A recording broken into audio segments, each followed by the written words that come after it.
Bonjour, c'est M. Diafet Beivongwa, coordinateur des suivis des travaux du CTRI au niveau du premier arrondissement pour le compte de la société STHS.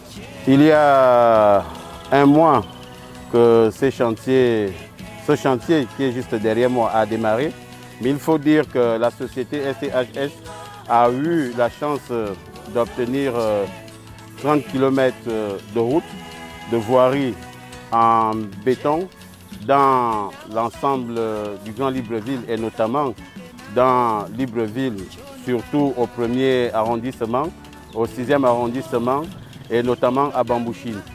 Là, présentement, nous sommes sur le tronçon qui relie l'école normale supérieure au quartier derrière la prison, qui est un linéaire d'1 km 100 mètres.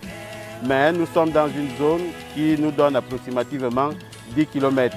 Nous sommes dans une exigence de 6 mois pour livrer ces 1 km là. Donc ici nous sommes déjà en un mois, nous sommes dans la phase de coulage de béton. Toutes les autres phases ont été déjà faites. Nous sommes aussi juste derrière Monsieur Guizumba Dama, cette route qui va rejoindre le quartier Badegege, qui est déjà aussi presque à la phase de finition. Mais ici, ça nous prendra au maxi 6 mois, sinon moins de 6 mois pour livrer ce tronçon d'1 km 100.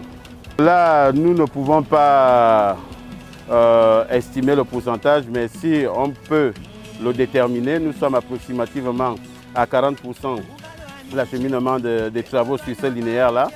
Et hormis de ça, nous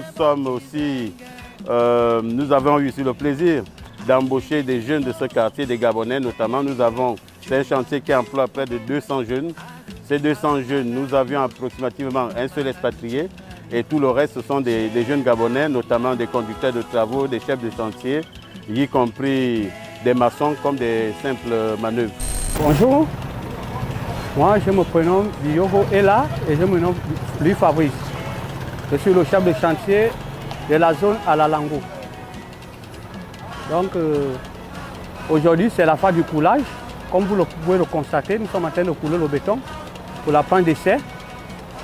Et au fur et à mesure, nous allons avancer jusqu'à la fin du chantier.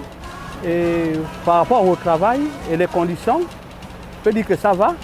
Parce que parmi nous, il n'y a pas quelqu'un qui est payé à moins de 150 000. Et il n'y a pas de retard de paiement. Depuis qu'on a démarré le chantier jusqu'à aujourd'hui, tout marche très bien. On paye chaque semaine. Et ça nous permet quand même de subvenir à nos besoins.